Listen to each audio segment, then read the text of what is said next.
सब्र का फल। गांव धनपुर अपनी हरियाली, सीधी सादी जिंदगी और अजीबो गरीब लोगों के लिए मशहूर था। लेकिन अगर इस गांव में किसी को सबसे अधीर इंसान का खिताब मिल सकता था तो वो था मुन्ना। मुन्ना के लिए इंतजार करना दुनिया का सबसे बड़ा दुहक था। उसे सब कुछ तुरंत चाहिए होता था। अगर उसकी माँ कहती, बेटा खाना बनने में 10 मिनट लगेंगे, तो वह 5 सेकंड बाद ही पूछने आ जाता, माँ हो गया क्या? अगर उसके पिताजी कहते, बेटा धूप तेज है, आम 2 दिन में पक जाएंगे, तो वह उसी वक्त कच्चे आम तोड़कर खा लेता और फिर मुंह बनाकर पूरे गांव में घूमता, जैसे किसी ने उसके साथ धोखा कर दिया हो। अगर वह कुएं से पानी निकालने जाता तो रस्सी आधे रास्ते में ही खींच लेता और फिर गांव के बुजुर्गों से शिकायत करता, पानी इतना कम क्यों आ रहा है? गांव के लोग उसकी हरकतों पर हंसते और कहते, मुन्ना सब्र करो, सब्र का फल मीठा होता है। पर मुन्ना के लिए सब्र करना मतलब दुनिया का सबसे मुश्किल काम था।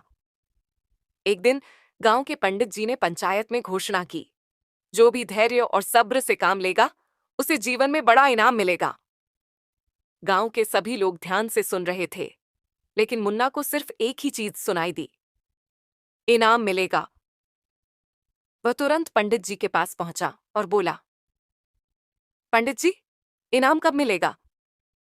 पंडित जी मुस्कुराए, जब तुम धैर्य रखना सीख जाओगे।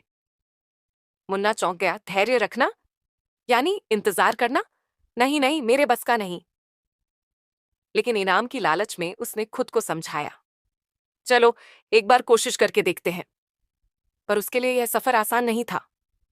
मुन्ना ने इंतजार न करने की ठान ली थी।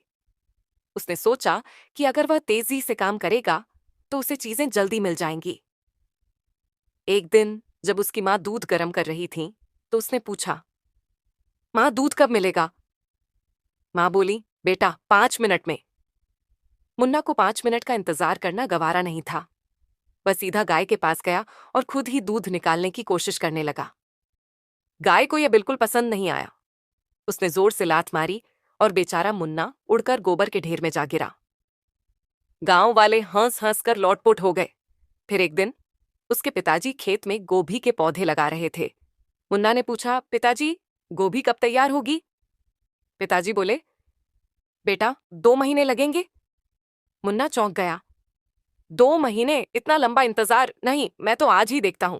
अगले दिन वह खेत में पहुंचा और अर्ध गिरी हुई गोभी निकालकर खाने लगा। लेकिन गोभी इतनी कच्ची थी कि वह बीमार पड़ गया। गांव के हकीम ने दवाई दी और कहा, बेटा सब्र करो, सब कुछ अपने समय पर ही अच्छा लगता है। एक दिन गांव में एक संत आए। वे बहुत ज्ञानी थे और हर किसी को जीवन के महत्वपूर्ण सबक सिखाते थे। उन्होंने घोषणा की, जो सबसे ज्यादा धैर्य रखेगा उसे मैं एक जादुई फल दूंगा। गांव के सभी लोग उत्साहित हो गए, लेकिन मुन्ना तो खुशी से उछल पड़ा। जादुई फल?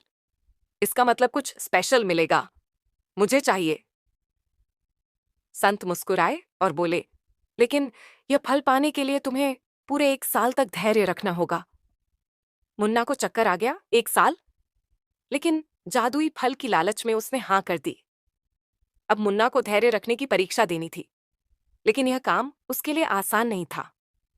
पहले ही हफ्ते में उसने संत से पूछा, बाबा फल कब मिलेगा?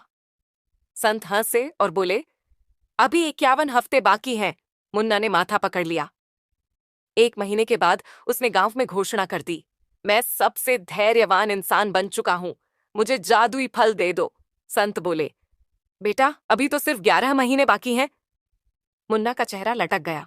अब वो और इंतजार नहीं कर सकता था।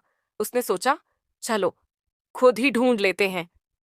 वह संत की झोली में झांकने लगा, लेकिन वहां सिर्फ मूंगफली और गुड़ निकला।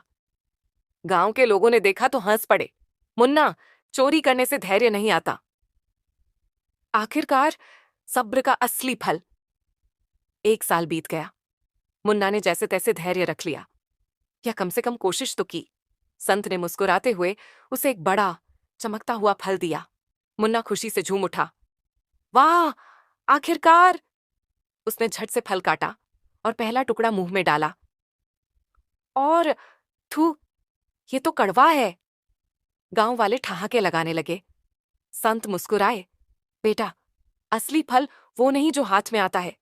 असली फल वो होता है जो तुम्हारे अंदर बदलाव लाता है। तुम्हें अब धैर्य रखना आ गया है। यही सब्र का असली फल है। मुन्ना को अपनी गलती समझ आ गई। उसने संत के पैर छुए और बोला, अब से मैं कभी जल्दबाजी नहीं करूंगा।